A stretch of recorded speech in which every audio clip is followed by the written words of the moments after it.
Hello का जी साली जी का हाल बा? ठीक बा ए जीजा जी रउआ अपन बताई। तब भुला गेल बाड़ू जीजा के? हम कहे के भुलाई जाए, रउआ ना अपना भौजाई में बिजी रही ना। अरे भौजी हमार धन हई कि भैया के धन हई? अरे छोटा किंग सुन रे, अभाग दिन भरी हो चिल्लाते रहेली, लीर और भौजी बोलावे लगली, रुक जाई थोड़ा देर। दीदिया बोला बतिया भेंट कीजिए, आते हैं तो बात भर पेट कीजिए, समझ रहे ना जीजू? ए दीदिया बोला बतिया भेंट कीजिए, आते हैं तो बात भर पेट कीजिए। ए बाबू तनी धर ता फोनवा आवतानी। चाचा गोल लगताई। आदित रे। हाँ चाचा। तोर मौसी खिसियाइल बिया का बेटा? ना चाचा मम्मी नु बोलावतिया। खिसियाइल बाड़ी का बोलली झौसी के रे, खिसियाइल बाड़ी का बोलली झौसी के रे। बेटा का हाल बा तोरा मौसी के रे, बेटा का हाल बा तोरा मौसी के रे।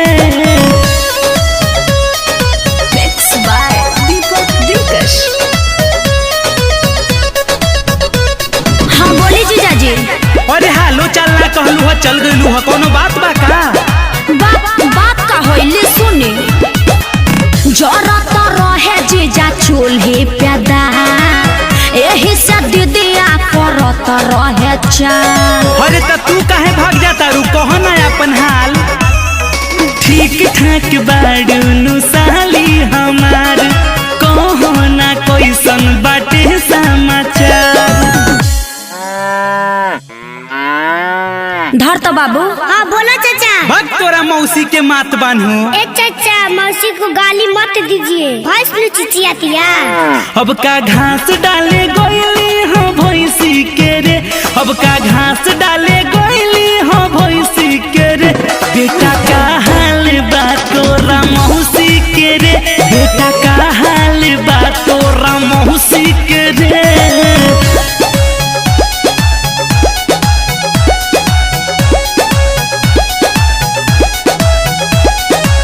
जीजा आइब ना, बड़ी मिले के मन करता रउआ से।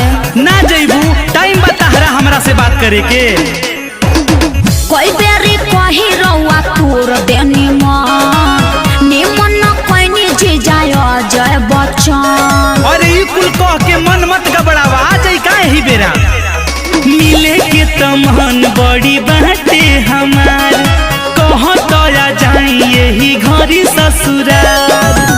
तनी धर तो बाबू। ना हम ना दरमा पे खिसियाता। धर। हाँ बोला चाचा। फिर का चल गईली कही रे? एजे भाई चाचा एजे। मोनू बांध ले ले कही दे अंगौछी के रे, मोनू बांध ले ले कही दे अंगौछी के रे। बेटा का हाल बा तोरा मौसी के रे। चाचा ठीक है बा, चाचा ठीक है बा, चाचा ठीक है बा। हाँ त रुक आवतानी हम।